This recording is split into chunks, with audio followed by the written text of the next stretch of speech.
I'm Rebecca. Welcome to this series on English tenses. In this class, we will look at the present simple tense. I'll show you exactly when to use it, how to use it, and also what mistakes to be careful of when you're using this tense.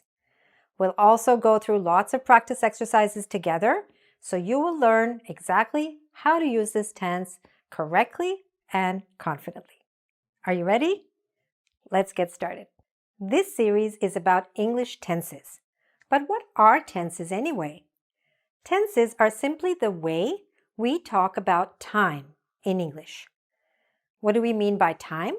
We mean the past, the present, the future, right? These are all different times, and we have different tenses to express or talk about those times. So in this lesson, we're going to look at the two basic ways that we can speak about the present in English. And they are the present simple and the present continuous, or present progressive, as it's also called. Now, although we are focusing on the present simple, I want to give you a little overview so that you understand the basic differences between these two simple tenses. All right? So let me give you an example. In present simple, we would say, I work. And in present continuous, we would say, I am working. So what's the difference? What's the difference between these two sentences? What's the difference? Is there a difference? I don't know. What do you think? Well, I do know. And there is a difference. Perhaps in your language, there isn't any difference because in many languages, there is no difference between the way that these two ideas are expressed. But in English, there is a difference in the idea and the way that we say it. So let me explain what that difference is. When we say I am working, which is that other tense, present continuous, which you can learn later, that is talking about something that's happening now or something temporary. What do I mean by now? For example, I am teaching. You are listening, right? All these things are happening right now. So when we are saying that, when I'm saying that, I'm using present continuous. But when I say I work, that is in general. For example, I may not be working at this moment, but I work somewhere. I have a job. So when we talk about something that's true in general, that's present simple. Also, present simple is for something that's more or less permanent. For example, if you have a job, of course, no job or nothing in life is necessarily permanent. What does permanent mean? That it lasts all the time. But let's say you're not changing jobs every day. So more or less, this is the job you always have. This is your permanent job. So then for those kind of activities, we use present simple and we say, I work at the bank. I work in the store, etc. But I am working would just be right now, or it could also be for something temporary. Temporary means only for a short period of time. This is for always. This is for a short period of time. This is true in general. And this one is true for something happening now. So those are some basic differences between these two tenses. Now, let's focus on the tense that we're working on today, which is present simple. So how does it sound? How does it actually work? It's like this. So these are the different subjects, and this is the verb and the way we use it. So just repeat it after me. I work. You work. We work. They work. He works. She works. And it works. It meaning maybe the air conditioner or the computer. It is for something which is not a person. It's for a thing. And we saw some differences there. Don't worry about those changes now. We're going to learn all about that in a later part of this lesson. Okay? So that's what it sounds like. This is a basic description of these two differences, which you can keep in mind as we now move forward with the present simple tense. Now let's look at when we use the present simple tense. Okay? So we have 5 different situations in which we can use this tense. Let's go through them one by one. First of all, we can use the present simple tense to talk about things which are permanent, which are more or less always true. Okay? For example, we live in New York. So let's suppose that this is where you live, right? Not just for a short time, but for a long time. And more or less, it's a permanent situation. It's always true for you. It doesn't mean it's completely true always, but most of the time, this is where you live. So that's what we consider permanent. So we could say, we live in New York. He works at a bank.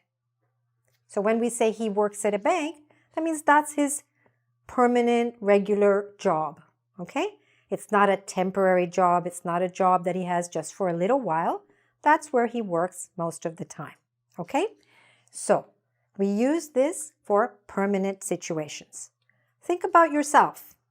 Okay? Whenever you're trying to learn a tense, one of the great things you can do is to think of an example that applies to your life or to people that you know. What is permanent for you? So you could say a sentence right now, such as, I live in whichever city you live in. Or if you're working somewhere, and then you could say, I work. Okay? So you, by making these sentences, are already using the present simple tense. It's that simple. Okay, so let's look at another situation in which you can use the present simple tense for routines. So what's a routine? A routine is something you do regularly. Okay, for example, I wake up at 6 o'clock every day. Okay, I go to sleep at 11. So wake, go, these verbs are in the present simple tense because they're talking about a regular activity, a routine. We can also use this tense to talk about facts. For example, the sun rises in the east. It's just a fact. It's something that's a scientific truth. It's not something that I decided or you decided. It's just true. We could also say the sun sets in the west. Okay? Next, we can use this tense to talk about schedules. Because think about it, what is a schedule? A schedule tells us when something is going to happen. And that's kind of connected to this point, right? It's a regularly scheduled event. So for example, we could say, our class starts at 9 o'clock. Why are we using present simple? Because our class always starts at 9 o'clock. All right? It's kind of permanent. It's kind of a routine. It's a schedule. Or the flight leaves at noon. Not just this time, but the flight always leaves at noon. It has a schedule, and therefore we're using the present simple tense with the words starts and leaves. Okay, got that? Now, let's look at one other situation. There are some words in English, and they're called adverbs of frequency to describe how often something is happening. And these words are shown down here. But let's look at this sentence first. She always takes the bus. So always is a word that tells us how often something happens. And all of these words down here are just like that.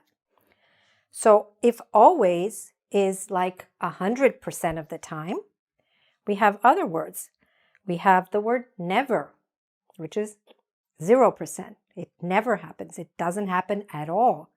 So we could say here, she never takes the bus, right? We could also say, let's say 50% of the time, okay, she takes the bus. So we could say she sometimes takes the bus. Or once in a while, okay? She rarely takes the bus.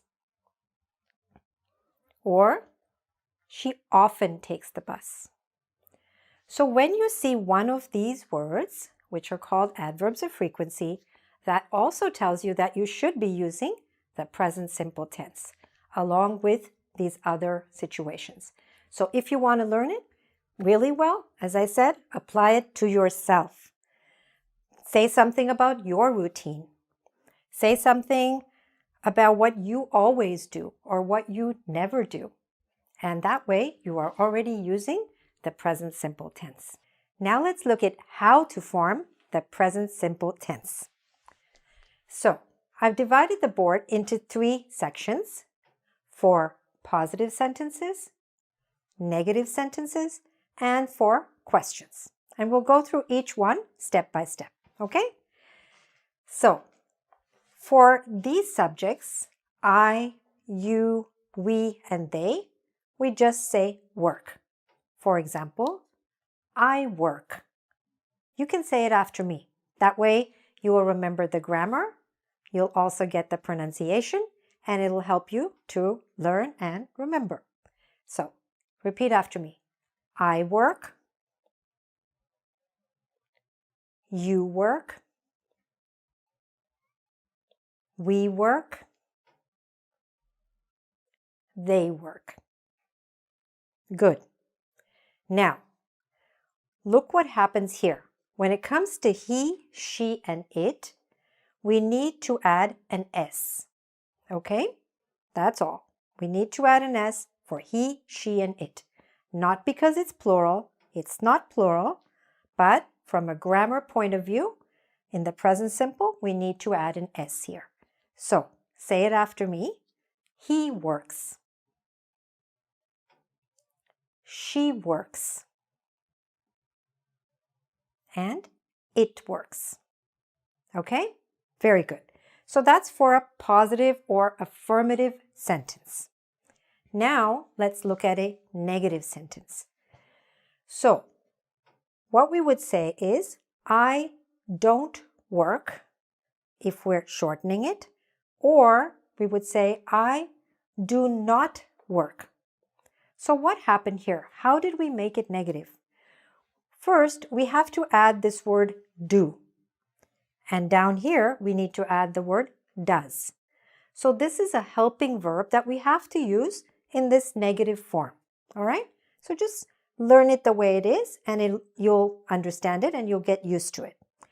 So we say, I do not work, but do not, when we shorten it, becomes don't. And how does that happen? We take out the O here, and then we squeeze these words together. We join them together, and it becomes don't. So first let's say it with the contraction, with the short form, because that's how we usually speak. It is correct to say I do not work, but usually we'll say I don't work. All right? But the most important thing to remember is here we say I do not work, but here it becomes he does not work. And does not, when we shorten it, when we contract it, becomes doesn't. So what happened here? We canceled the O, and again, we joined these two words, does and not, and it became doesn't. And you can always know how to spell this contraction or this short form because of where we put the apostrophe. We put the apostrophe, this little comma that's in the air, in the place where we take out a letter. So we put it here instead of the O, and we put it here instead of the O. So let's go through these. I don't work. You don't work. We don't work. They don't work. Now let's go to he, she, and it. Remember, he, she, and it is always going to be a little bit different. Let's hear it and say it. He doesn't work. She doesn't work. It doesn't work. Let's say the phone, the computer. It doesn't work. Okay? Now, let's go to the questions. So what happens in the questions? In the question, we also have to use that helping verb, do, okay? Do here and does down here. And we have to change the order. So instead of saying I do, we say do I, all right? So repeat it after me. Do I work? I don't know. I don't remember. Do you work? Do we work? Do they work? Down here, you would say, with he, she, and it, does he work? Does she work? Does it work? All right.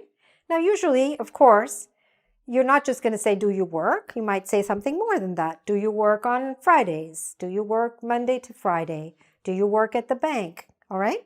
So usually there's something more, but I've just put the basic form here so that you understand the structure of how to use this tense. Now, another important point is that sometimes when we ask questions, we don't just start with do or does, but we need to add a question word, right? So maybe you want to say where. What are the question words, first of all? Who, what, when, where, why, how much, how many, how often, okay? These are all what are called question words. But if you have one of these question words, all you have to do, it's really easy. The only thing you have to do is to put that question word right before this structure. So, where do you work, right? When do you work? Why do you work? How much do you work? How often do you work? But we're keeping the same structure and we still need to have that helping verb do. The same down here.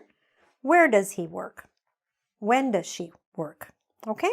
So keep that structure, and even if you have a question word, don't worry, just put it at the beginning. So here we have some examples. Where do you live? What do you do? Okay? But the most important thing to remember is this part. Okay? He works. She works. It works. This is the only place in the entire board where we're adding an S to the verb itself. Everywhere else, we're just using the base form of the verb, right? So let's say our verb is to work. So here it's work, I don't work, do you work? He works. Here it's different. But after that, it goes back to the base form of the verb, right? He doesn't work. Does he work? So even though with he, she, and it in the positive sentence, we add the S, but here in the negative, no. Just go back to the base form. And in the question, go back to the base form of the word work. But you do need to remember that in that positive sentence, add the S. Okay? So that's the structure of the present simple tense. It's really pretty straightforward. You just need to practice it and you will get it. Now let's look at some of the spelling changes we need to make in the present simple tense. We only need to make those changes, as I mentioned earlier, when we're using he, she, or it. Because, for example, we say I work, but he works, right?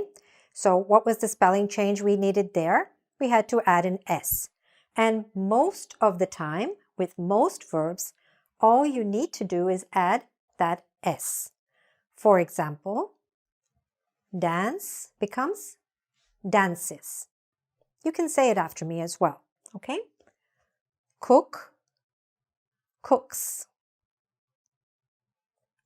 Sleep, sleeps. All right? So there, all we did, we just added the S with the he, she, or it. All right? Next, if the verb ends with an S or an SH or a CH or an X, then we need to add ES. And we can almost hear it, okay? Just listen. For example, kiss, kisses. You see that we're hearing kisses, is a little bit? It's a little bit longer, right? So that tells us that we need to add an ES. The next one, wash, becomes washes. Teach, teaches. Fix, fixes. Okay? So that's another change. Another one is verbs ending in a consonant and Y. What do I mean by that? If we look at this verb, study, it ends with a Y, right? And just before the Y, we have a consonant. What's a consonant? Anything that's not a vowel is a consonant. So what's a vowel? A vowel in English is A, E, I, O, or U. Everything else, B, D, G, X, etc., these are all consonants. So D is a consonant. Or here, before in the word try, we have a Y, and before that, we have a consonant, right? So what happens in those cases? We have to drop that last Y, and we have to add IES. You've probably seen this lots of times, okay? But this is actually what's happening. So study becomes studies. Try becomes tries. Okay? You'll get it. You'll see. Fry, fries, right? Like French fries. Okay. All right. So then, last of all, there are some other verbs. They're usually irregular verbs. Okay? These are the most common patterns. But there are a few verbs where the ending might be different in one way or another. Okay, sometimes the verb really changes and you have to pay attention to that. You may be familiar with many of these already, but here are a few examples. Go becomes like I go, he goes. I do, she does. I have, it has. So you see that in some cases the verb changed completely. Okay? So these are the most common patterns for spelling changes in the present simple tense. Now let's look at how to give short answers in English. See, in real conversation, when someone asks you a question, we don't usually repeat the whole question in our answer. We just give what's called like a short answer. Let me give you an example. If someone says, "Do they need help?" then you could just say, in short, either yes, they do, or no, they don't. So we do not have to say, yes, they need help, right? You don't have to repeat that whole question. You just give what's called the short answer. And how do you know how to shorten it? It's really easy. So if the question starts with do, like this, right? Then your answer will include some form of do or don't, depending on if it's a positive sentence or a negative one. So we see here, do they need help?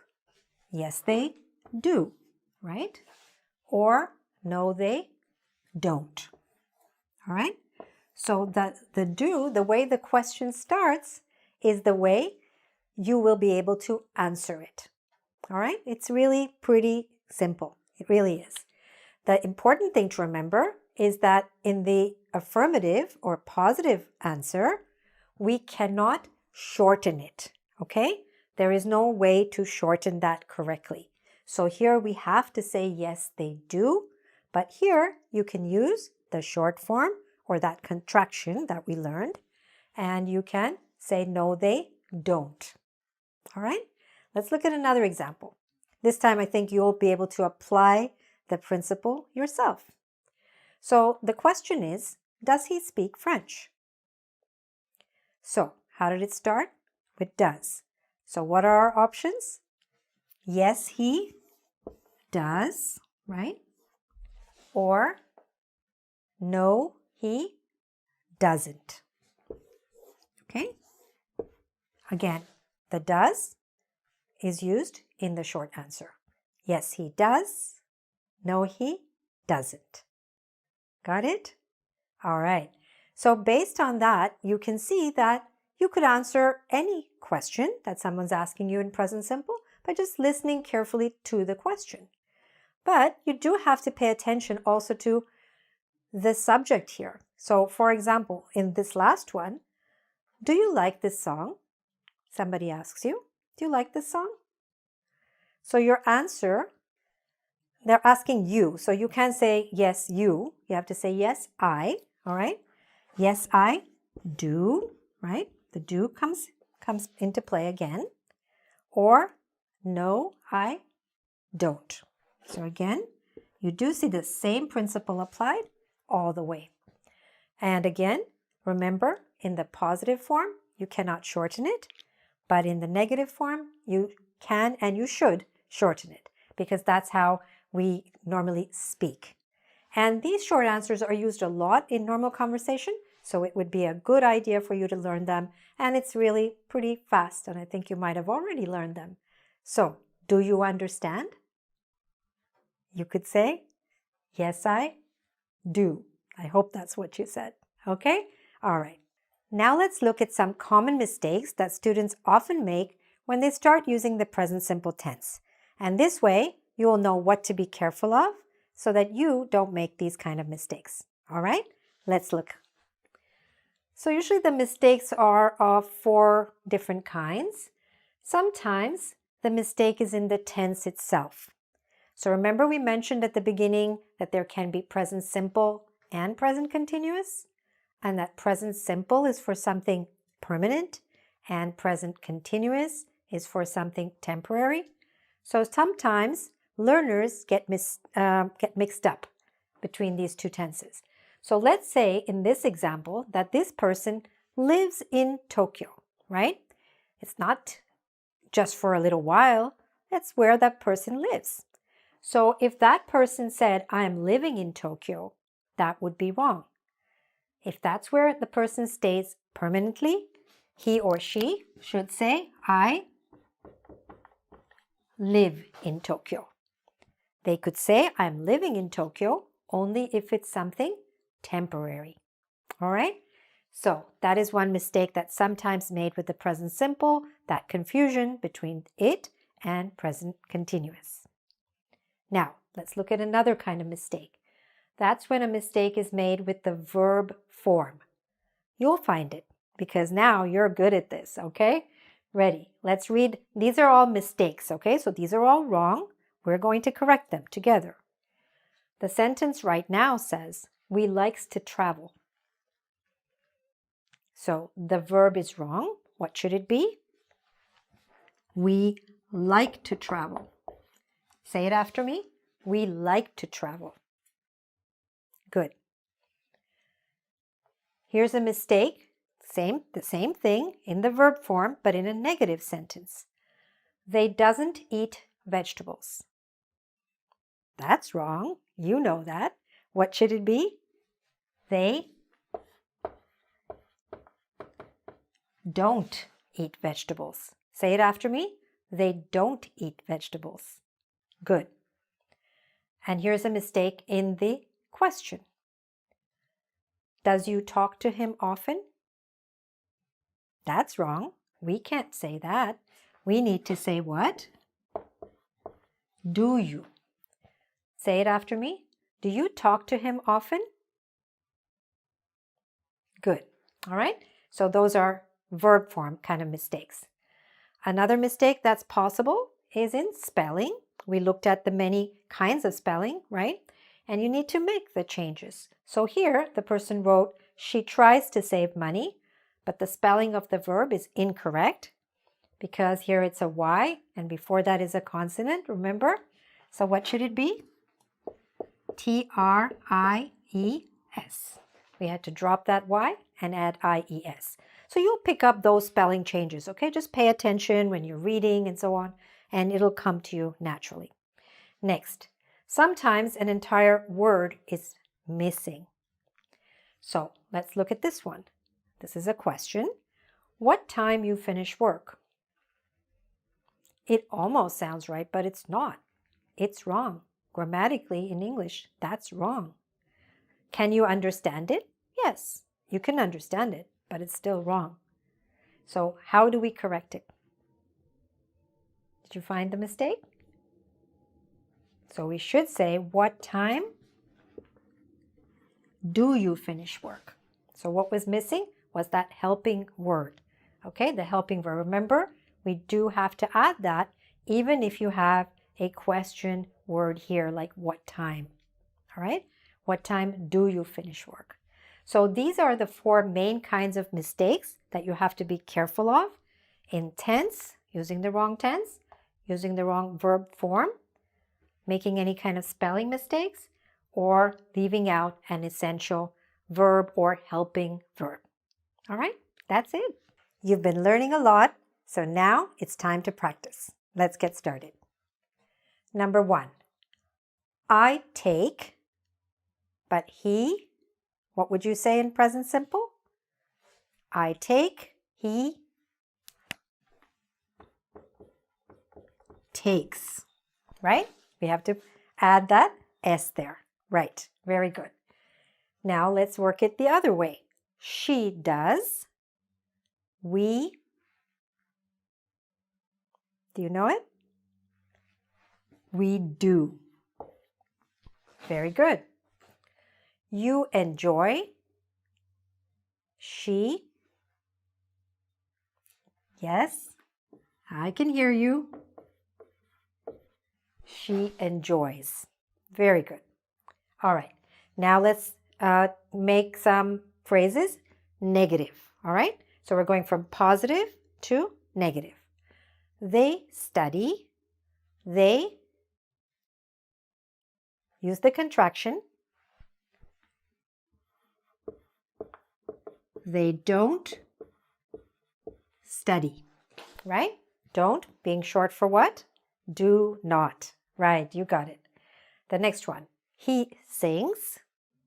Make it negative. He, yes.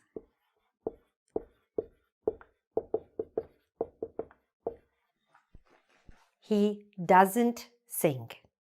Doesn't is short for what? Does not. Very good. Now let's make some questions. So let's read the sentence first. She wants to buy a new phone. How would we ask the question? What's the helping verb you have to use? Helping word? Do or does. Giving you a clue there. Here it's she, so we have to say, does she want to buy a new phone? Okay? So remember, we come back to the base form of the verb, and we have to use do or does, but because it's she, we're saying does. Does she want to buy a new phone? Okay? Good. Let's do the last one. They sell books online. Ask a question about that. Again, what are you going to start with? Do this time. Right. Do they sell books online? Right? Okay. Why do? Because now we're talking about they. And why does here? Because we were talking about she. All right? So if you got those right, that's great. If you got any wrong, maybe you can go back later and check those parts. But we're going to practice some more. We're going to learn a little bit more. And you'll get it for sure by the end of this. Okay? Stick with me. To review, you know the present simple tense when you know when to use it, which we talked about, and how to use it. And how do you know that you know how to use it? When you can do these things. You can make a positive sentence, a negative sentence, and a question. For example, you should be able to say easily, they live in Amsterdam, or they don't live in Amsterdam, or do they live in Amsterdam? You should be able to switch easily and comfortably and quickly and correctly between these three sentences. Okay? So remember, this is the present simple tense, but this is an entire series that we have of English tenses. So from the present simple, you can go to the next class, which is on the present continuous tense. And that way you can take your English forward step by step. All right? And if you'd like a little more practice on this tense, the present simple tense, go to Ingvid. All right? Thank you very much for watching. I know you're a serious student, and I know you're going to make good progress.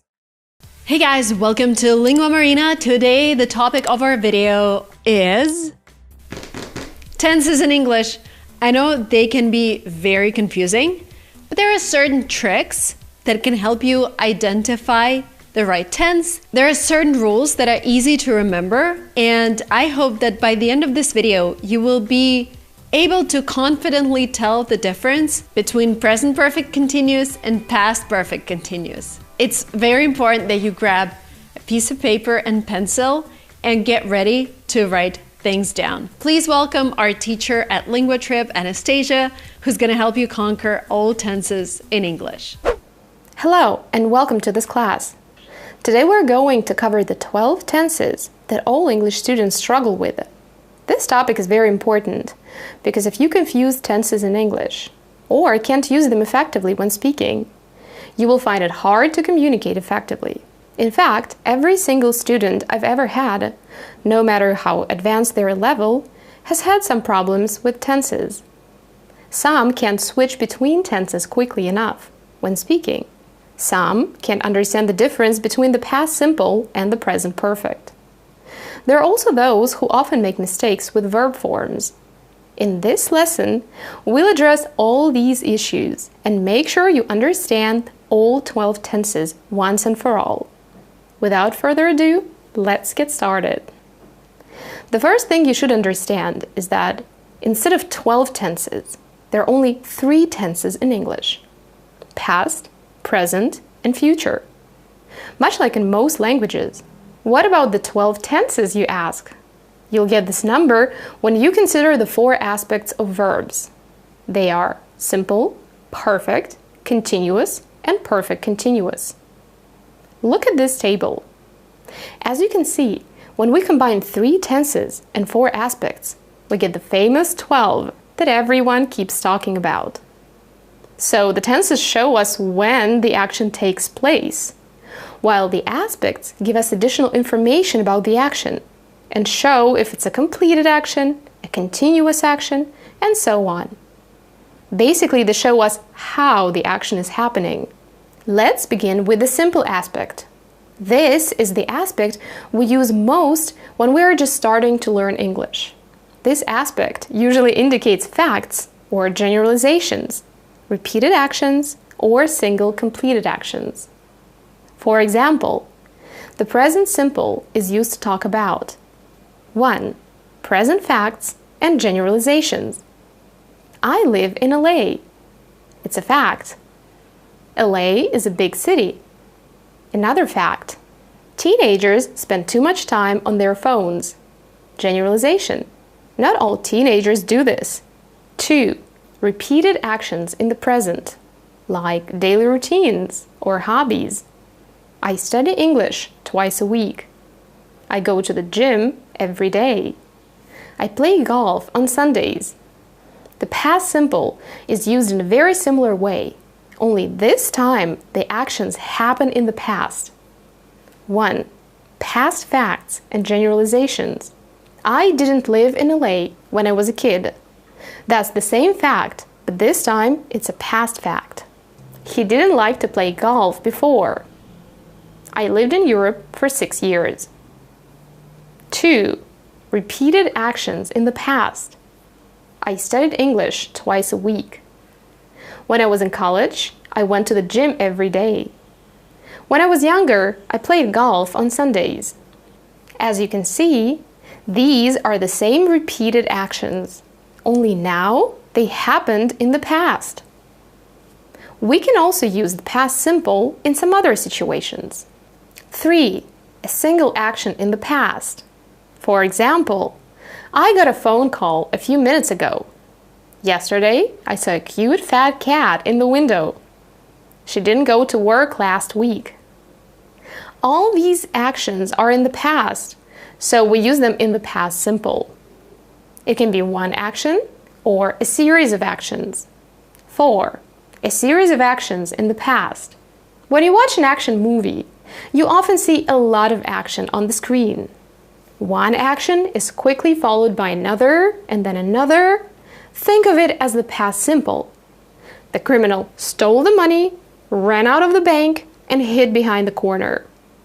I finished dinner, loaded the dishwasher, and went to bed. Something similar will happen with the future simple. It can be used to talk about facts and generalizations that will happen in the future. 1. Future facts and generalizations.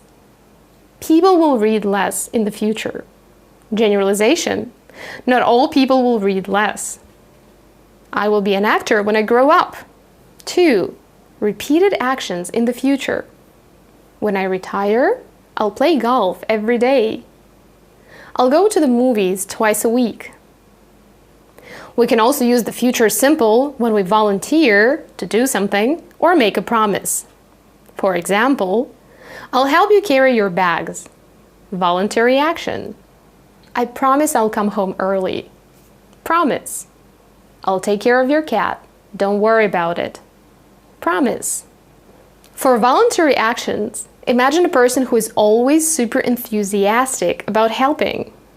When you say it's too hot in the room, he or she will immediately say, "Wait a minute, I'll turn on the AC." If you have an important project, you'll hear, "I'll help you." You're deciding who's going to cook dinner tonight? They'll say, "I'll do it." A quick review. Which tense should we use to talk about a habit in the past? The past simple. 2. Which tense do we use to volunteer to help? The future simple. 3. Which tense would you use when making a promise? Again, the future simple. 4. Which tense would you use to tell a fact about yourself? The present simple.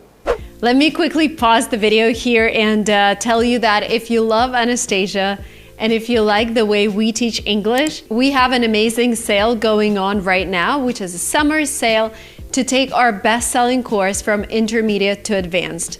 In this course, we not only cover tenses in depth, we also teach you vocabulary that you need to become advanced. We also cover other topics of grammar that you need to be confident in order to be an advanced English language speaker. And if you purchase the course, you get 3 months of access to our Speaking Pro Club for free. In the Speaking Club, you can practice your conversational skills in real-life situations. Plus, you will also get my interactive English as a Lifestyle workbook. The course is created for busy individuals who want condensed information and a lot of practice. You will have access to 40 pre-recorded classes. Your homework is going to be checked by professional teachers. You will get access to Q&As. You will be able to print out additional materials that are also part of the course. Check the link down below, and I hope that this summer your English will finally become advanced.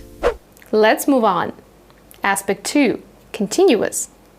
You may also hear it called progressive. The continuous aspect emphasizes the ongoing nature or duration of an action. It's often used to describe actions that are in progress at a given time. Let's begin with the present continuous. 1. An action that is happening now.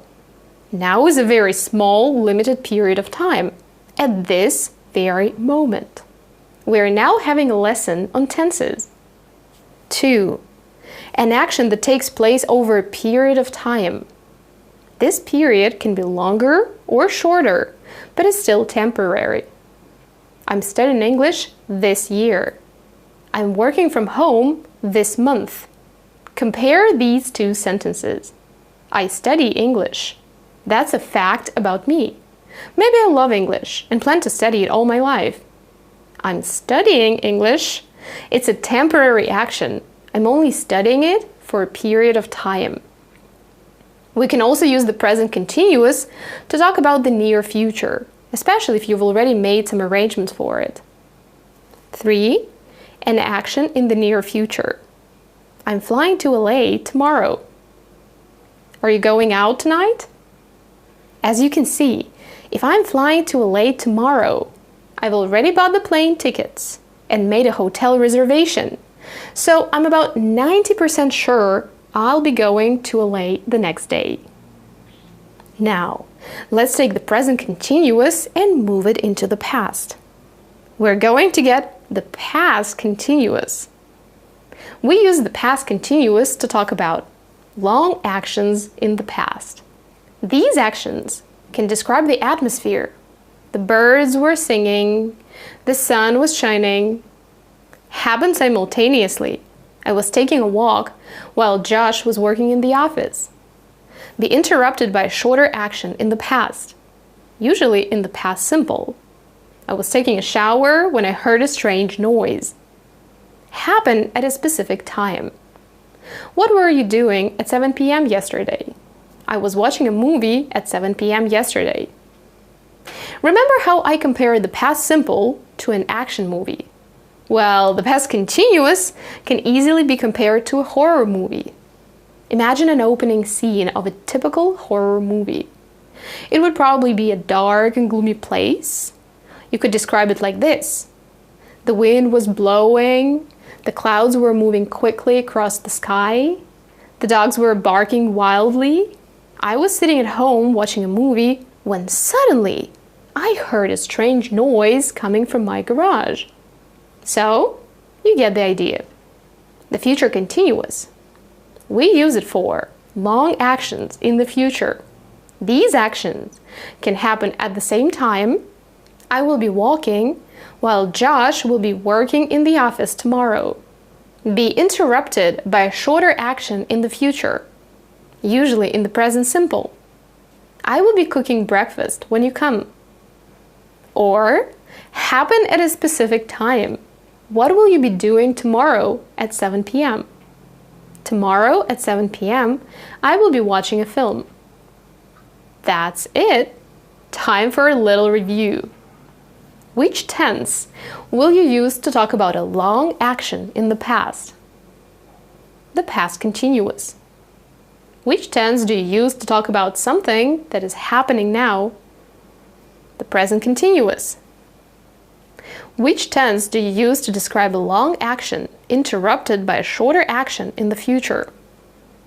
The future continuous. Which tense should I use to tell you about my plans for the near future? The present continuous. Great! Let's keep going. The next aspect is the perfect aspect. It's the aspect that many students find the most complicated. The perfect aspect shows the relationship between two different times. It often emphasizes the completion of an action relative to another time, or the relevance of a past action to the present. Simply put, this aspect often describes events that happened before a certain time, and our attention is on their result. As always, let's begin with the present perfect. We usually use it in two situations. 1. An action that took place in the past, but has an effect on the present. No time specification, so we don't specify when it took place. 2.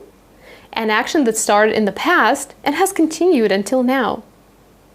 Let's begin with the first case. 1. An action that took place in the past, but has an effect on the present. No time specification. It can be our experience. Imagine making a list of your accomplishments, things that you've done up to the present day.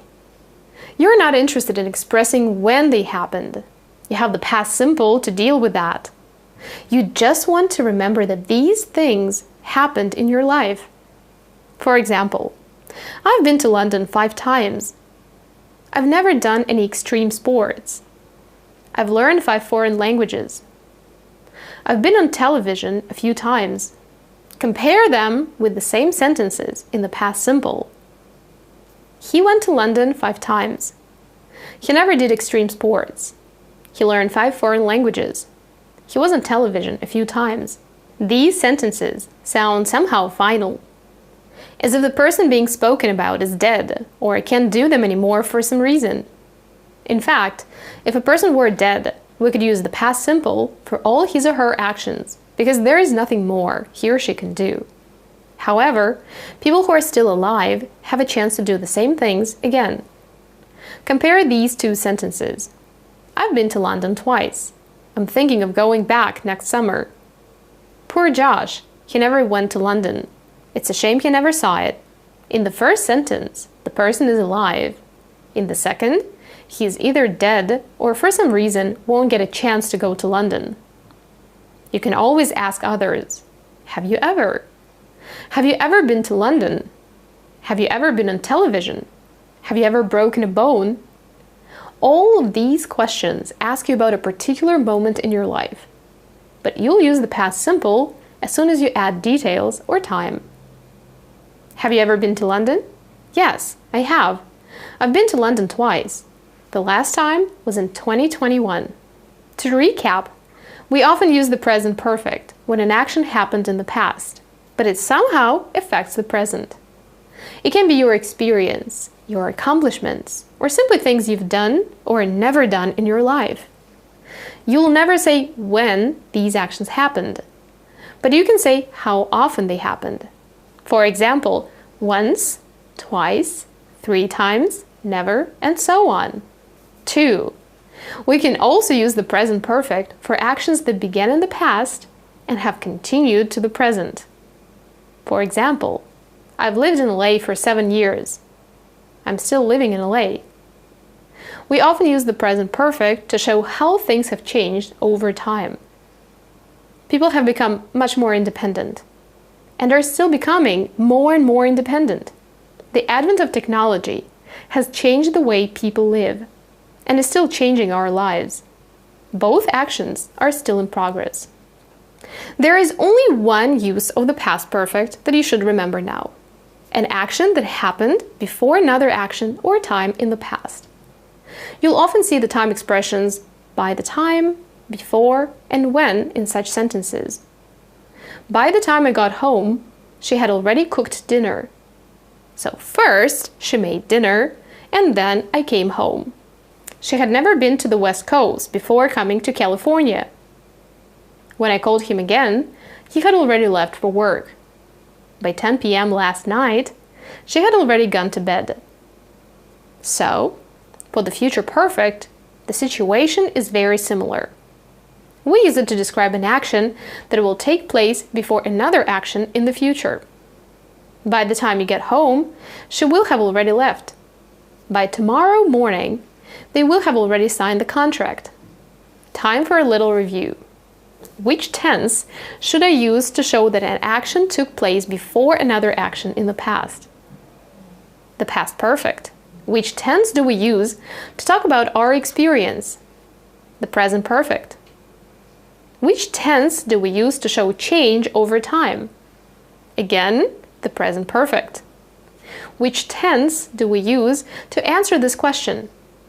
At which time tomorrow will you have finished the project?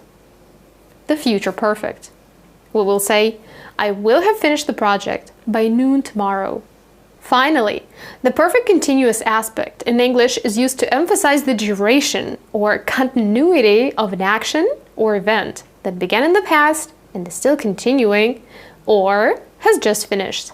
It combines elements of both the perfect aspect, which shows the completion or relevance of an action to a point in time, and the continuous aspect, which emphasizes the ongoing nature of an action. So, it's pretty much like the perfect aspect, but the emphasis is in the duration, how long. For example, the present perfect continuous can be used to show an action that started in the past and is still going on. For example, I've been working for this company for 5 years. I started working there 5 years ago, and I'm still working for the same company. I've been studying since early morning. I'm so tired. I haven't seen Josh for almost 3 months. I wonder how he's been doing all this time. You'll often see how long this action has been going on. For example, for 5 years, since early morning, all this time, since July. Look at this sentence again. I haven't seen Josh for almost 3 months. I wonder how he's been doing all this time. I haven't seen is a short action, so we use the present perfect. The emphasis is on the result, that I haven't seen him. He's been doing all this time is a long action, so we use the present perfect continuous. The emphasis is on the duration, how he's been doing all this time. Now, wait a minute, you say. What about the sentence, I've worked for this company for 5 years? What's the difference between this sentence and I've been working for this company for 5 years? Well, they are very similar, and many people use them interchangeably. However, there is a slight difference. As I showed in the previous example about Josh, the present perfect emphasizes the result of an action, while the present perfect continuous emphasizes its duration. So the difference between these two sentences lies primarily in the emphasis and the aspect of time being conveyed. I've worked for this company for 5 years. This sentence emphasizes the completion of the period of time. It does state how long this action has continued, but the stress is still in the result. Example, I've worked for this company for 5 years and I've learned a lot. The important thing is that I've learned a lot during this time. Now, I've been working for this company for 5 years emphasizes the ongoing nature of the work. It highlights the continuous action. Example, I've been working for this company for 5 years and I've made a lot of friends during this time. As you can see, both sentences indicate that the person has been with the company for 5 years. But the first one focuses on the fact that the 5-year period has been completed, while the second one suggests an ongoing process. We can also use the present perfect continuous to talk about things we've been doing recently or lately. Similar to the present continuous, these are some temporary actions. For example, you look tired. What have you been doing lately? I've been working a lot. I've been going to the gym a lot recently. He's been working on an important project for the last couple of months, so he's quite busy. So, we use the present perfect continuous to show the duration for 2 weeks, for 6 months, or with lately or recently. And all these actions started in the past and have continued until now. Now, the past perfect continuous shows an action that has continued up to a certain time or event in the past. She had been cooking dinner for 2 hours by the time I came home. They had been cleaning the house the whole morning before they went to work. Again, we can see the duration for 2 hours the whole morning. Compare. She had cooked dinner by the time I came home. The emphasis is on the result. The action was completed. The dinner is waiting for me on the table. 2. She had been cooking dinner for 2 hours by the time I came home. The emphasis is on the duration. She spent the whole 2 hours doing it, and when I came home, I saw her in the process of cooking. So, the present perfect continuous shows an action that has continued up to now. The past perfect continuous shows an action that had continued up to a certain event or time in the past. Now, the future perfect continuous shows an action that will continue up to a certain event or time in the future. By 11 p.m. tomorrow, they will have been working on this project for 10 hours.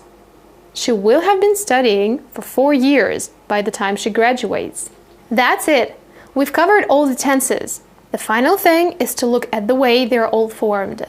Let's look at our table again. Present tenses. Present simple.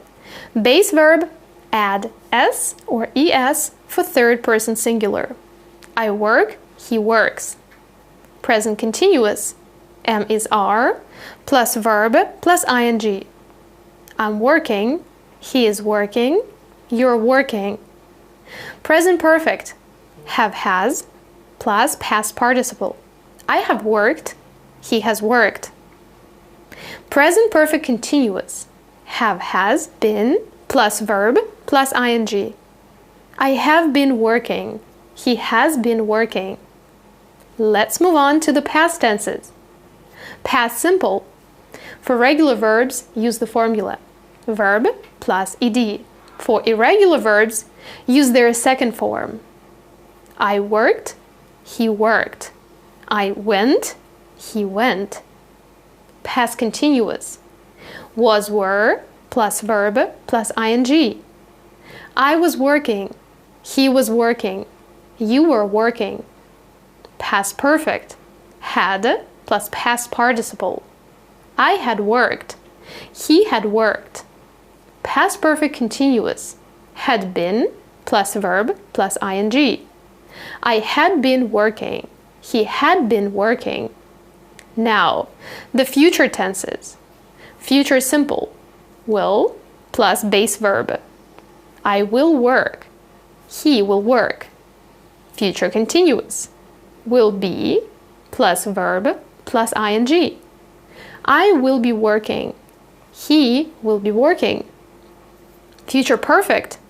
Will have plus past participle. I will have worked, he will have worked. Future perfect continuous. Will have been plus verb plus ing. I will have been working, he will have been working. These are the 12 English tenses you should know. Thanks for watching. Don't forget to practice each one by writing little sample sentences about yourself. You can leave them in the comments below. I wish you all the best on your language journey. Good luck! I hope you guys enjoyed this video. I really like the way Anastasia teaches. She was the one who helped me prepare for my latest TOEFL exam, which only happened like a month ago. She's also a Russian speaker, by the way, so we share a lot of common things. And please let me know in comments down below if you like the format, and I'm looking forward to seeing you in my next videos. Welcome to this mega marathon class on tenses. This is that one single masterclass that's going to teach you months of English grammar. So you're going to get all the rules, memory tips, exceptions, and lots of examples. So make sure you like this video and download it. Right now it may seem like it's too much, but this one class is all you're going to ever need to study tenses. And so save it and watch it whenever you need a refresher. So hey, this is Chetna and you're on Chet Chat. And this content is also available as a podcast on Skill Up with Chet Chat, available exclusively on Spotify. So what are tenses, okay? Tenses in English tell us about the time of an action. So there's an action, there's work being done at a certain time. Is the action being done now? Was it done earlier? Has it already been completed? Is it yet to start? This is what tense will tell us. Basically, tense is equal to time. Now, time has three broad categories: past, present, and future. Past, which is already finished, so yesterday, 2 days ago, last month, these time periods are in the past. The second category is present. The present is now, today, this moment, this year, this month, the present. And the third time period is the future, which is yet to begin. Tomorrow, next month, next week, next year, etc. Now I'm reminded of a line by Master Oogway in Kung Fu Panda. Yesterday is history, tomorrow is a mystery, today is a gift. That's why they call it the present. It's a gift. Okay, now these were the three time categories. Now there are four types of actions. The first is simple. Now simple action means kind of universal, indefinite. For example, I dance, he runs. There's like a universal statement about the activity. We're not talking about whether it's over or not, whether I'm dancing right now or not, or I finished dancing. No. It's just a simple statement of fact. I dance. I'm a dancer. Okay, well, I'm not really a dancer, but I wish I was. About 85% of spoken English actually uses this simple or indefinite tense. In fact, when you read newspapers or books, chances are you're going to read a lot of simple present tense. Now, we're going to talk about this in detail. Right now, I'm just giving you an overview of the different types of time and the different types of actions. Now, the second type of action is continuous or progressive. Means it's happening right now. The action is going on. It is a continuous process. I'm teaching you tenses. You are learning English grammar. These are long-term actions. They're going to take time to get over. The process is continuing.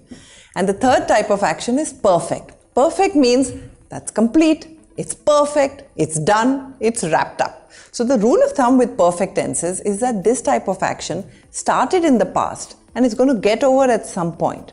I have done my homework. Means I've completed all my homework and it's perfect. Well, at least in my opinion. And the fourth type of action, which is actually used very rarely, is perfect continuous. Now remember that continuous meant a process, reading, speaking, walking. And perfect meant to be complete, to have read, to have walked. So what does perfect continuous really mean? Well, this means there is a process, let's say studying, or say you're preparing for this tenses marathon. And then some continuing action of the past is probably going to get over at some point, either now or in the future. This tense is used very rarely. So quick recap, here's the table. There are 3 types of time period, past, present and future. There are 4 types of work or actions, which is simple or which is indefinite. Second, continuous. Third, perfect. And fourth, perfect continuous. Now the combination of these is going to give us 12 types of tenses. In addition to this, there are also some conditional tenses and I'm going to cover that later in an exclusive class. So before we move on to these 12 tenses, I want to give a shout out to Yakshata Riaz for leaving this amazing message under my last video. And if you want a shout out in the next one, you know what to do. Leave me a comment below with the hashtag ChetChatters. Now let's dive right into the 4 present tenses. Tense number 1, present simple tense. About 70% of all spoken English is present tense and present simple is probably around 57%. So more than half of all the words we speak are in present simple tense. Example, I drink tea, they ride horses, we go to the gym. Tanay drinks 3 cups of coffee every day. That's quite a lot of coffee, isn't it? Now the structure is subject plus base form of verb. Exception. Now notice, I drink, but Tanay drinks. How much coffee does Tanay drink? So here is the first exception. I, you, we, they work, play, eat, do, run. He, she, it, third person singular, works, plays, eats, does, runs. Notice that we add an extra s or an es to the verb. For example, he climbs, she speaks, the ball bounces. Now I also have an exclusive video on do, does and did and I'm going to drop a link below. But in general, I, you, we, they do and he, she, it, third person singular, does. But this exception also has an exception and I want you to listen to this very carefully. So there's a main verb. Now when the main verb is preceded by an auxiliary verb or a helping verb, example do, can, must, the main verb always remains in its original form. It's like the master has a helper and the helper does all the work so the master can relax. Okay, example, she walks but she can walk. He reads but he must read or he does read. Okay, so simple present tense rules. Rule number 1. Simple present tense or the indefinite present tense is used for kind of general statements, habits and facts. Example, the sun rises in the east. Water boils at 100 degrees Celsius. Notice the sun and the water were it. So we said boils and rises. I am a teacher. He is a magician. I love chocolate with orange flavor. Yummy. I actually particularly like the orange flavor in chocolates. What about you? Now, why are these called indefinite? Because there's no tangible time frame to them. He is a magician. He was probably a magician. He might remain one in the future also, but we don't know for sure. It's just a general statement of fact. And did you notice that I said I am and he is? It's time for another exception. The exception is that the helping verb be, it also takes different forms. I am, You are, we, they are, he, she, it is. It is my birthday in September, so make sure you wish me. You are very sweet and I am grateful. Okay, rule number 2. Simple or indefinite present tense is also used for scheduled events in the future, like train or flight timings. Example, the train arrives at 6 p.m. but it's only 11 a.m. right now, and 6 p.m. is in the future. Yet we say the train arrives at 6 p.m. The flight is at 2 a.m. The movie starts at 4 o'clock. Now these are all events in the future. So why are we using simple present tense? That is because they're already scheduled. They're in the calendar. So they are like a fact. So we use simple present tense. Rule number 3. Simple present tense is also used in story writing to create drama, as though things are happening right now. I walk into the store, he walks up behind me, they pull out their guns and fire. Oh no! But did you feel a part of the action? I mean, I could have said I walked into the store and the man walked up behind me, etc. But where is the tension? Rule number 4. Let's look at negative sentences in the present tense. I do not paint. They do not swim. He does not remember her. So the structure is subject plus do does plus not plus main verb. Now, memory tip. Do, does plus not always comes before the main verb. Now, quick recap. I, you, we, they do and do not. He, she, it does and does not. And you can use the contractions also when you speak don't and doesn't. I don't like spicy food. She doesn't like meat. We don't have class on Saturdays. You don't understand the instructions. The cat doesn't like water. Now, before we move on to the second type of tense, if you have any questions on simple present tense, then put it as a comment below. P.S. I read most of the comments. Statement of fact, simple present tense. So write to me. Okay, tense number 2, present continuous tense. You are learning English grammar. I am talking to you.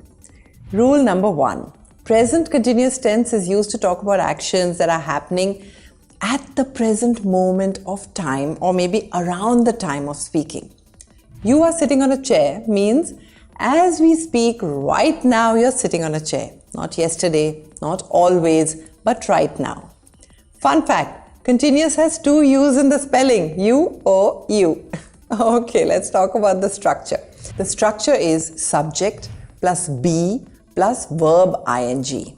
Now, memory tip. Whenever you see ing, teaching, learning, running, it's a continuous tense. And quick recap, I am, you are, we, they are, he, she, it. Example, you are learning English, they are going to college, it is raining outside. I am studying for my exam. Well, not really an exam, but I'm preparing classes for you. Simbi is whimpering, moaning, groaning, barking, wagging her tail. You get it. Now notice these 2 sentences and tell me what's the difference, okay? And comment below and tell me what is the difference. What do you think versus what are you thinking? What do you think is simple present tense, it's universal. What are your thoughts about this issue in general? But what are you thinking is, what are you thinking right now at this exact moment? That is the present continuous tense. Okay, so think about this. Let's say you're talking to me and I tell you that I'm learning Spanish. But right now I'm talking to you and I'm not really learning Spanish at this exact time of speaking. So does that mean I'm lying? No. Now, I'm in the process of learning Spanish right now, around this time. The process started maybe a few weeks ago and it's not yet over. So we can use the present continuous tense.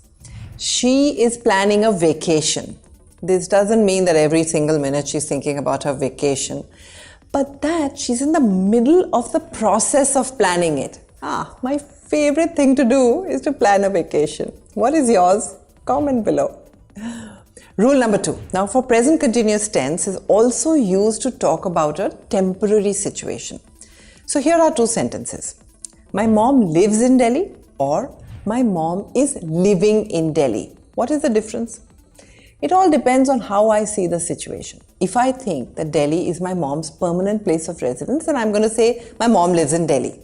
But when I say she is living in Delhi, I think it's a temporary arrangement. She is living there at the moment. It might change later. Now, language is chosen as per your intent. What do you want to say? Choose the words accordingly. Rakshit is studying medicine, means he's doing it as of now. This is a temporary situation. He'll finish the course, he'll start working at a hospital perhaps. I am preparing dinner. I'll get it over, but right now I'm in the middle of it. Rule number 3. Present continuous tense is also used to talk about arrangements in the future that are scheduled, that are in your calendar already. Example, they are getting new laptops on Tuesday. We are having dinner at a restaurant tonight. She is going to the dentist at 2:30 p.m. I am flying to Fiji next week. Well, not really. I recently came back from a holiday in Fiji. The reason we use this present continuous tense is because plans are made, meetings are all scheduled, it's in the diary. It's as though the process has already begun. Rule number 4, present continuous tense is also used to talk about actions that we can control, usually temporary once again. Now, I'm going to give you 2 sentences and you tell me the difference. You are a careful person. You are being careful. Now, you are a careful person is simple present tense. Statement of fact, you're always a careful person. But you are being careful implies that this is an unusual temporary situation that you can control. You're trying to be very careful, but usually you're not that way. Arav is silly. Arav is being silly. Being silly means that you are not normally silly. You are just pretending to be silly right now. A temporary, unusual situation right now that you can control. Rule number 5. The present continuous tense can also be used to express an annoying habit. Now I'm going to show you 2 more sentences. Arav is talking in class. Suhani is always talking in class. Whose action bothers you? Write your answer as a comment below. Suhani's, of course, because it's a habit. She's always talking in class. It sounds like an annoying habit. Rule number 6. Present continuous, let's look at it in the negative form. Structure is subject plus be plus not plus verb ing. I am not meeting my friends on Friday. We're not talking to him. She's not reading that book. They're not being very cooperative. Now, exception. Usually grammar teachers will tell you that present continuous should not be used with state verbs. So state verbs or stative verbs, they are verbs that describe a state or a condition rather than an action. Example, love, believe, know, understand, hate, remember, etc. Now usually you would say, I understand. You're not going to say, I am understanding. I know, not I am knowing. But there are exceptions to this rule as well. Example, I'm hating this music means it's a temporary state. Usually I like music, but right now it's getting on my nerves, especially this particular music. I am loving my new haircut means it's temporary and I love it. Now, I'm going to give you once again 2 sentences and you need to notice the difference between these 2 and tell me the difference in the comments. Suhani stays with us quite often. I love having her over. Suhani is with us at the moment and I'm loving having her over. The first one is present simple. It's a fact. I love it every time she stays with us. The second one is a temporary situation and it's making me very happy at this point in time. Now, sometimes we can break the grammar rules as long as you kind of understand the context. In fact, I'm finding a lot of nouns are becoming verbs in the present continuous. For example, we are Snapchatting, YouTubing, WhatsApping, I'm Instagramming or Facebooking him. It's like these brand names have kind of become actions, present continuous actions. What about gymming? Is that an action? Comment below if you know more of these kind of noun action verbs. Time for the third tense. Tense number 3, present perfect tense. And rule number 1.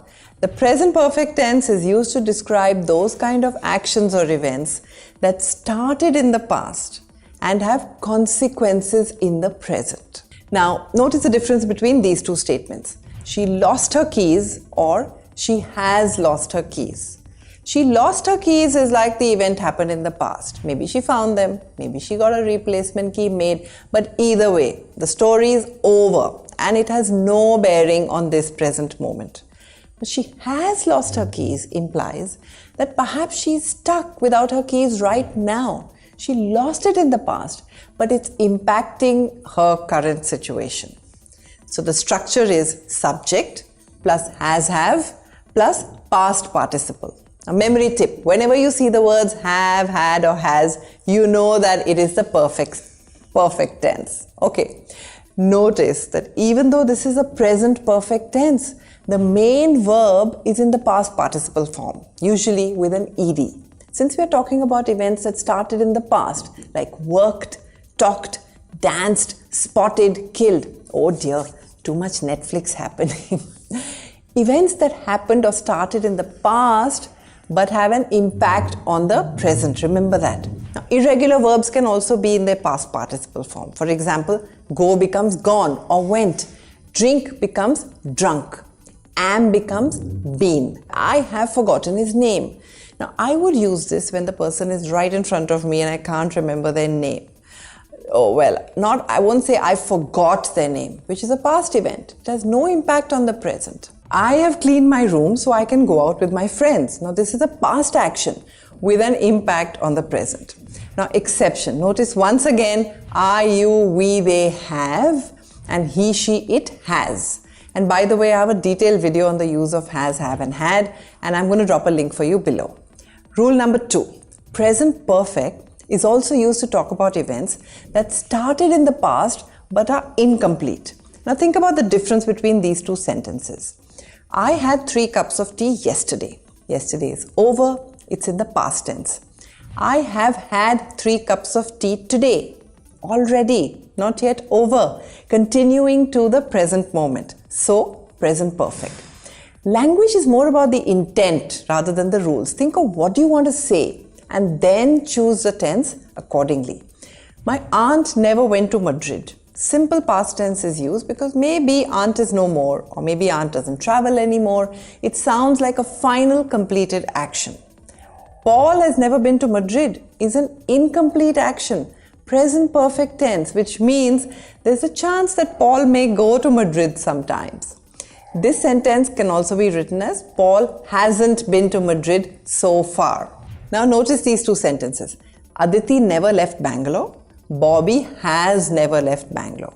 Who is still alive, Aditi or Bobby? Answer in the comment section. Well, Bobby. The present perfect shows an unfinished period of time until now, while the past is over. Now we can often use contractions like Bobby's never left Bangalore. This is Bobby has, not Bobby is. Bobby has never left Bangalore. We walked 3 kilometers so far. Still incomplete. I've met a lot of people in the last few days. It's going on. I might meet some more people soon. But the main reason we're going to use this present perfect tense is when we want to talk about the impact of that action on the present. It's not about how long it's been going on, etc. Okay, rule number 3. The present perfect tense is used to describe our life experiences up to the present. I have traveled to 20 countries. I have made over 400 videos on Chat, and I hope you've seen them. She has been to Canada 3 times. Have you tried Ethiopian cuisine? Rule number 3. Oftentimes, present perfect is used with time expressions that kind of indicate an indefinite time frame, such as ever, never, already, yet, just, recently, so far. Example, have you ever seen a shooting star? I haven't yet sent that email. Notice that this has an extra layer of meaning. What I'm intending to send that email, but it has not been sent up to this point. He has already left. Now, when we use the past perfect, it has implications to the present. So this statement perhaps means you can no longer say bye to him. He has already left. Now, it depends on the context, but using past perfect adds more meaning. Notice the difference between I had lunch and I have had lunch. Using present perfect adds that extra layer of meaning. This one implies I'm not hungry right now. I have just had lunch. I had lunch is more like perhaps I had it at 2 p.m., etc. When and where. Present perfect, on the other hand, is all about the impact on the present. Rule number 4. In the negative sentence, present perfect tense has a structure of subject plus has have plus not plus past participle. And these can be contracted as haven't and hasn't while speaking. Example, she hasn't finished her report yet. They haven't called since yesterday. And now let's move on to the final present tense. Tense number 4. Present perfect continuous tense. I have been eating chocolate all morning. Haha, how I would love that. I have been working since 7 a.m. True. The action started in the past, but it continues to the present. And the structure is subject plus has have plus been plus verb ing. The dog has been barking incessantly all night. She has been crying all morning. Oh no, how sad. Memory tip. Notice that has, have, had plus ing. Perfect plus continuous. Rule number 1. The present perfect continuous tense is used for actions or situations that started in the past. They are still going on in the present and they may continue in the future. Now, these are being used to emphasize how long something has been happening and also to show the impact of that continuing action on the present. It's very layered. There are many layers inside this tense. We have been saving money for our vacation all year long. I have been researching on tenses for weeks, and I hope you find this lesson useful. They have been renovating their house for months. Now, many times we emphasize the duration of the action or a situation by using time clauses like since 7 a.m., for 2 weeks, all day, recently, already, etc. Now, notice the difference between these two sentences. I have studied English and now I feel confident. I have been studying English for the past 2 days. The first one is present perfect, which focuses on the result of the action. I feel confident. The second one is present continuous. So the action is still going on. It focuses on the ongoing nature of the action. You're still studying. It talks about how long it has been going on for. And the impact on the present is also added like a layer, like I'm tired of studying.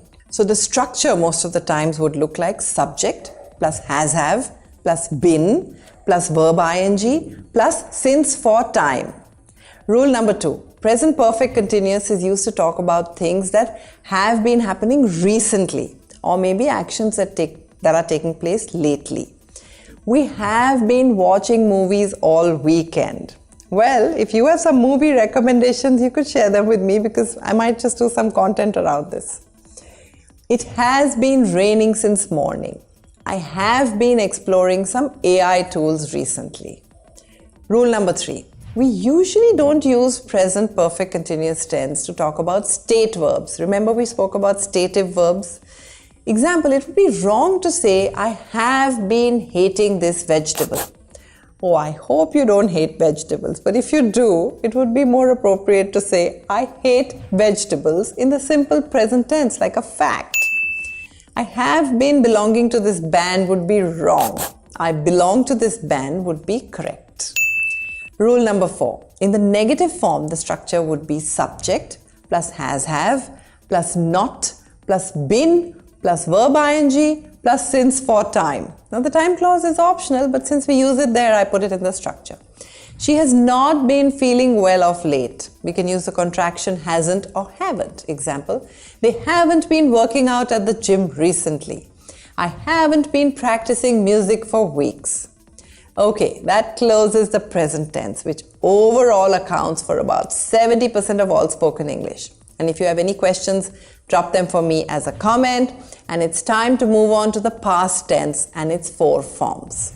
Tense number 5, simple past tense. She played football this morning. Rule number 1, simple past tense is used for past completed actions.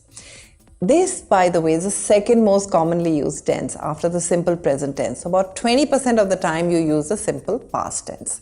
The structure is subject plus verb ed for regular verbs. For example, he visited his grandparents last summer. Now, lots of verbs are irregular and they don't actually follow a specific pattern. Example, went, wrote, took.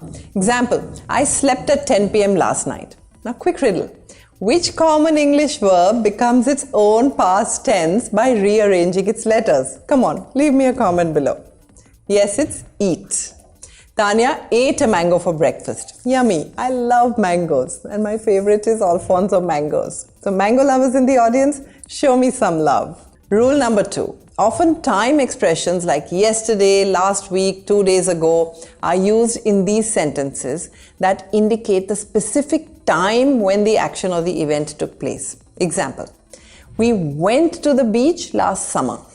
My sister finished the book last night.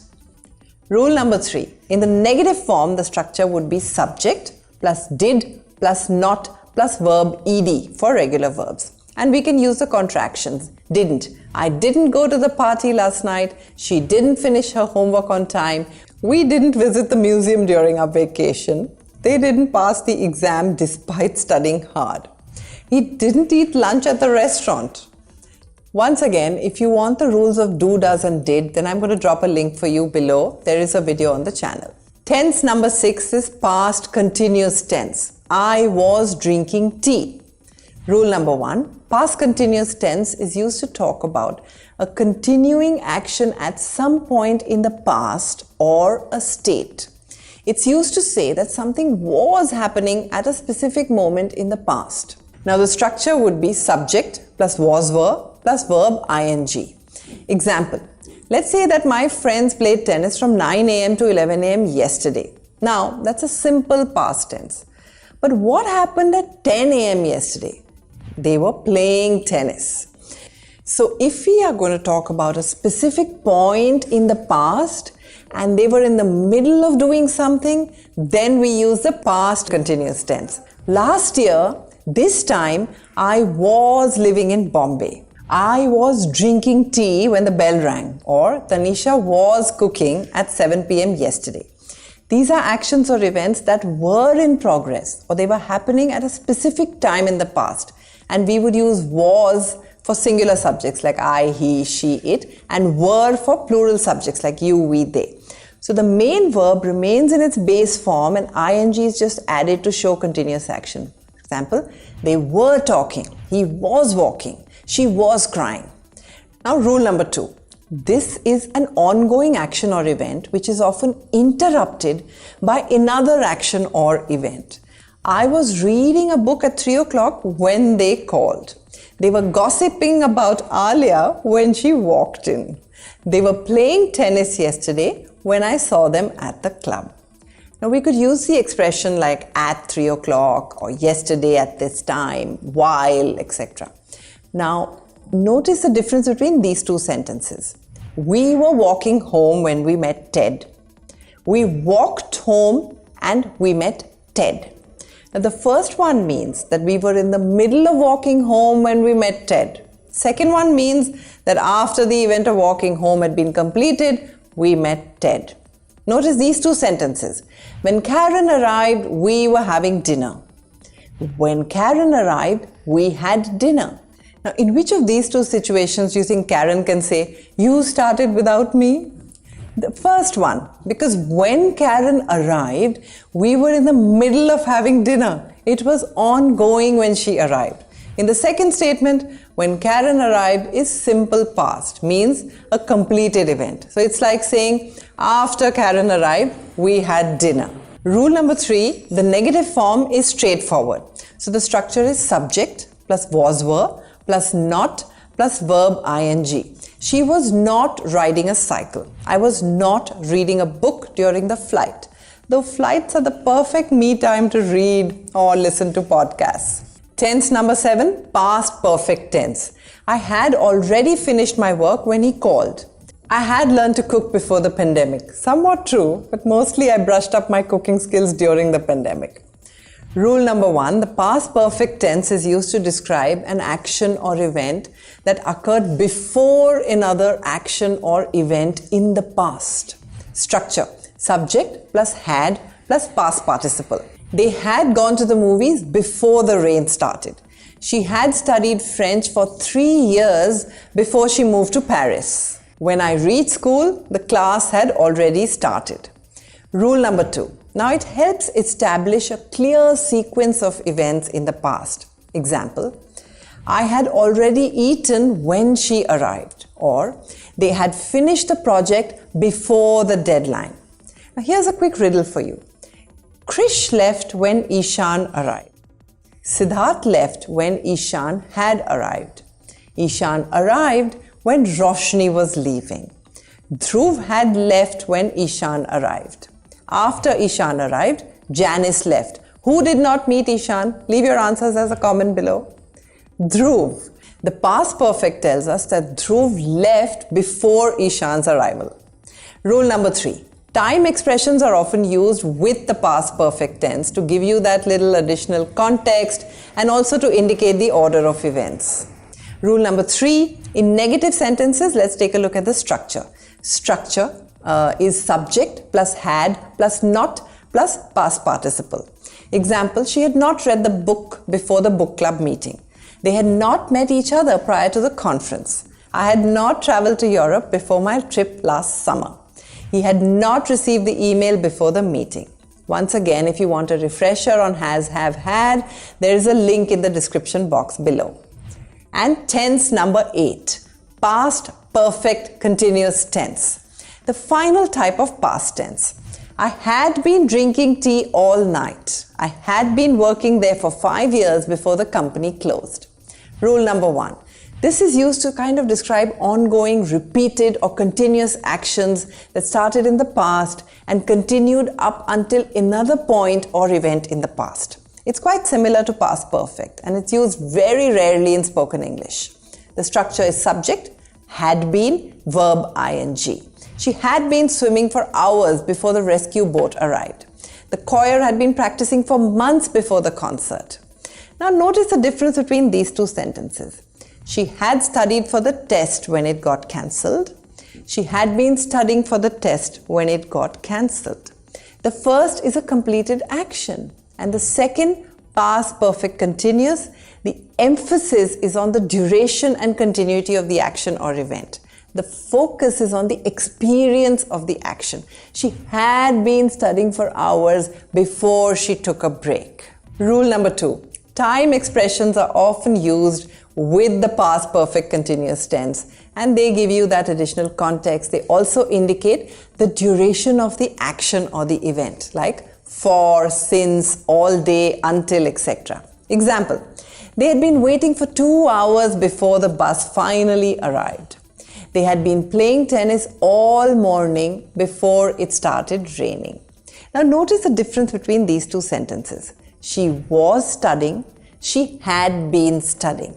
The first is past continuous, ongoing action without reference to any other past action. She was studying this morning. The second one is an ongoing action that started and continued for a duration in the past till some past action interrupted it. She had been studying for 2 hours when the electricity went. Okay, another quick riddle for you.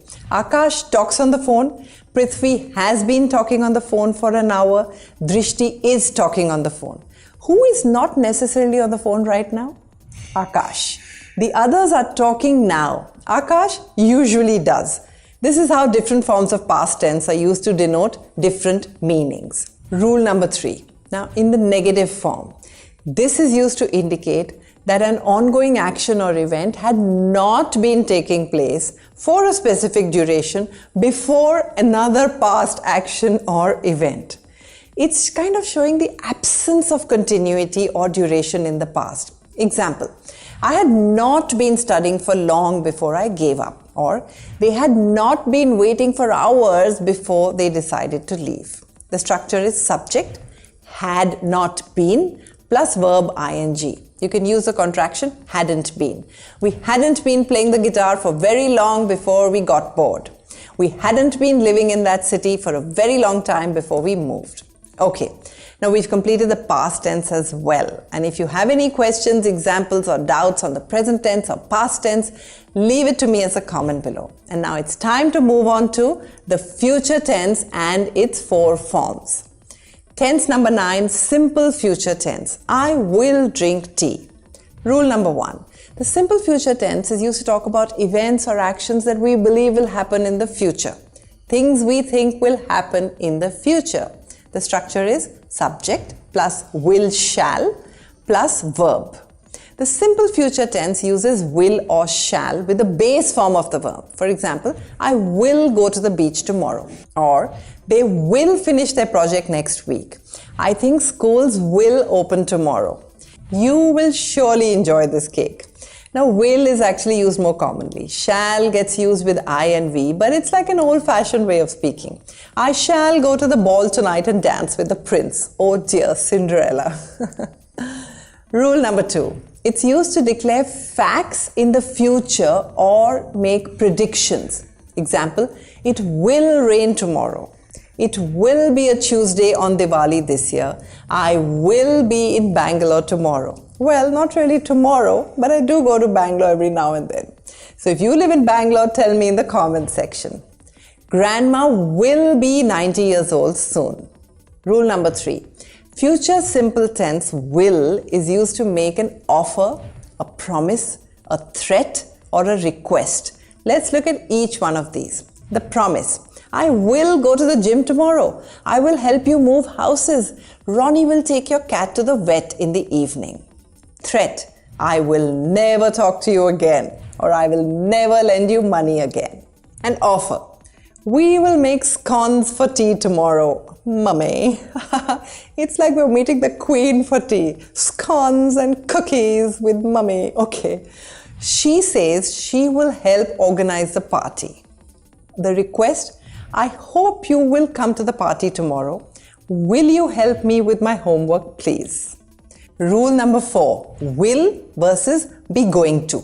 Will is used for a spontaneous decision or a prediction, while going to is used for an intention or action that has already been planned or arranged. Example, you are at the ice cream vendor and he asks you, what flavor of ice cream would you wish to have? You reply, I will have a chocolate ice cream. You use will because you decided that at the moment of speaking. It was a spontaneous decision. Now let's say your friend calls you and say there's a potluck lunch being planned on Sunday. You say, oh nice, I will bring biryani. You decide this at the moment of talking and you said, I will bring biryani. Cool. So you decide to call one more friend and tell them about the plan. When you call the third friend, you tell them, there's a potluck lunch on Sunday and I'm going to take biryani. This time you don't say, I will take biryani. You say, I'm going to take biryani because the intention was already made before you spoke. I am going to take biryani. The intention has already been planned or arranged. Now, one day before the party, when your biryani preparations have begun, a friend calls you and asks you, what are you doing? What are you taking to the party? You now use the simple present tense. I am taking biryani. Remember, we use simple present tense to talk about future events that are scheduled. I am taking biryani instead of saying I'm going to or I will, because this is now scheduled, half cooked and confirmed, almost like it has already begun.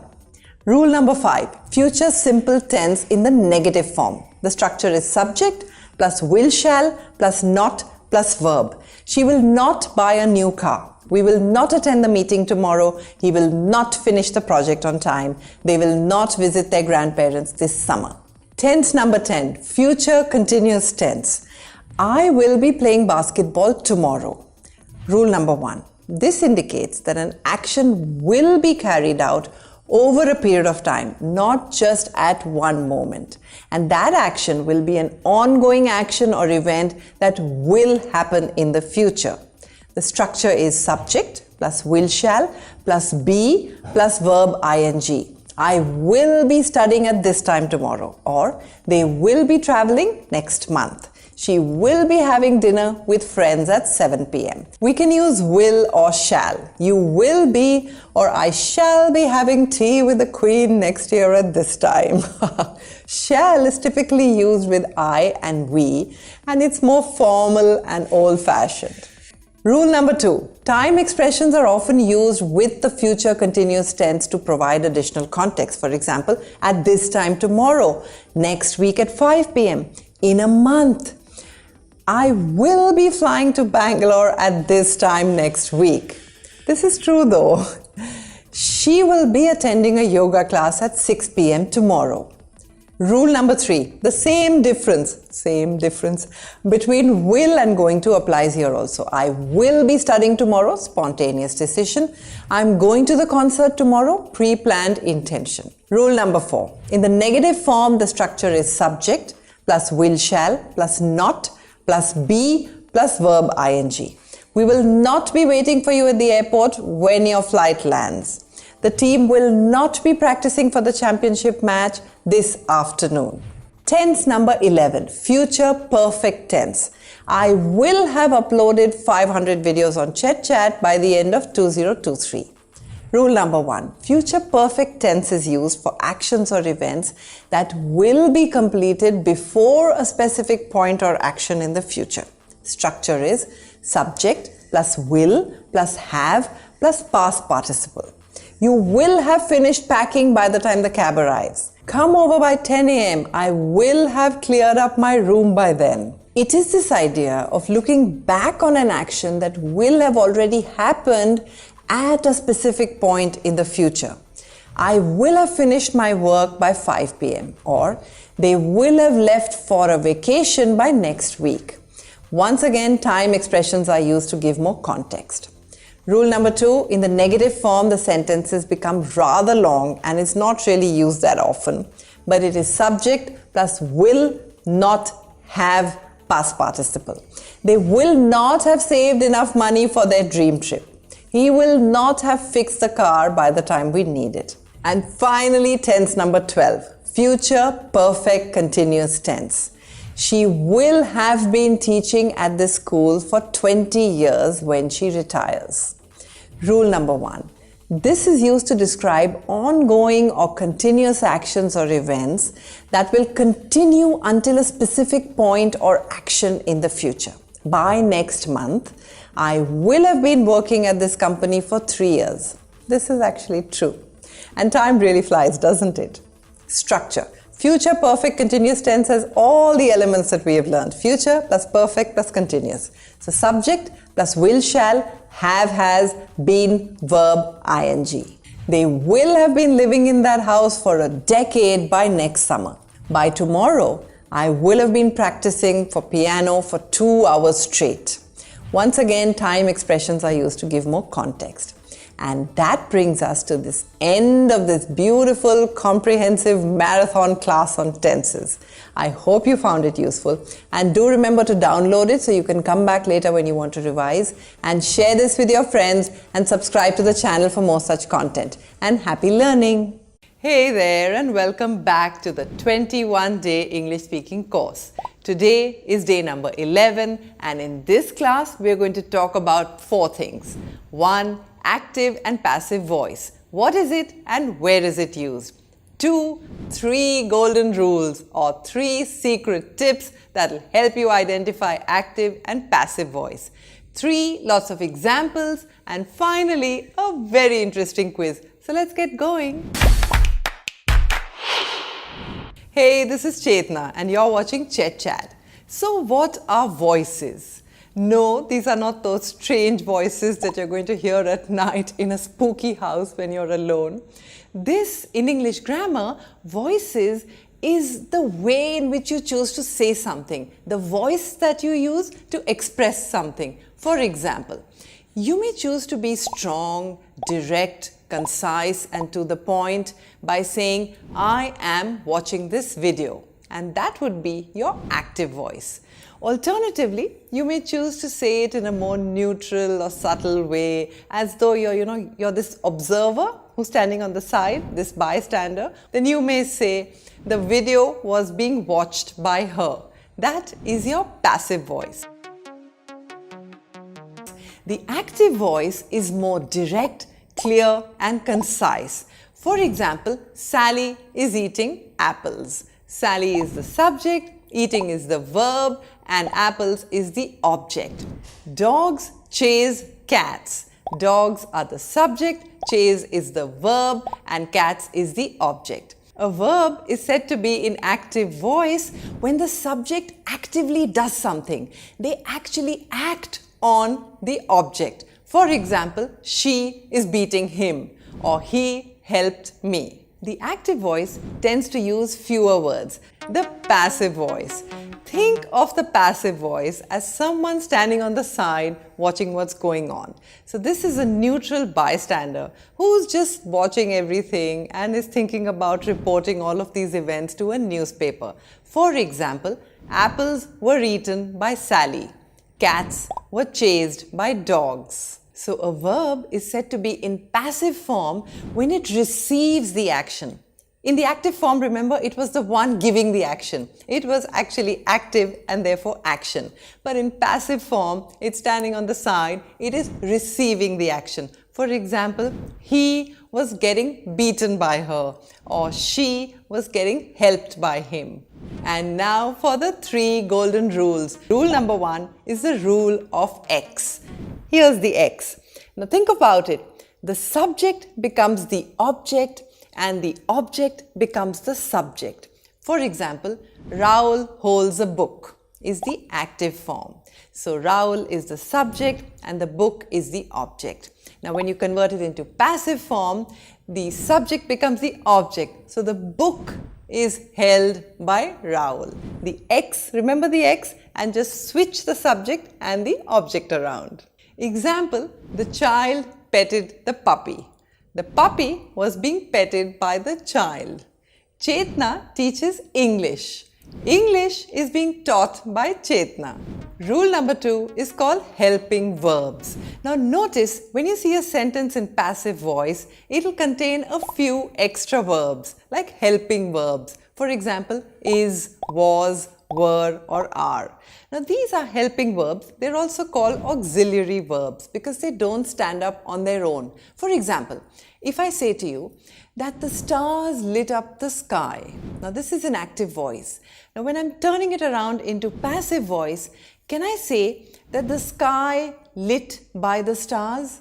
That sounds a little odd. So I need to say the sky was lit by the stars. And this extra word that I'm adding, the was or the is the helping verb or the auxiliary verb. Rule number 3, the bystander. Remember, the passive voice is spoken by this neutral person, a bystander, standing on the side, watching the action, reporting it into a newspaper. And the bystander has the word by in it. And 99% of sentences that are in the passive voice contain the word by. For example, the teacher teaches the class is being taught by the teacher. So this bystander is super important because he's sneakily standing there quietly watching the action and sneaks into every sentence when he's conveying the message to somebody else. He opened the door. The passive of this would be the door was opened by him. Now remember, I said 99% of all sentences contain this by. And you're thinking, what about that 1%? Because my teacher is definitely going to give a question in that 1% category. So let me tell you that 1% is not very difficult for you to identify. For example, let's say, I would say to you in active voice, the workers constructed the building. Now, if I were to change this into passive voice, I could say the building was constructed. Now, I don't have to say that it was constructed by the workers because it's obvious. Cats and dogs are not going to come and construct the building. So sometimes it's so obvious as to who did the action that it is not mentioned.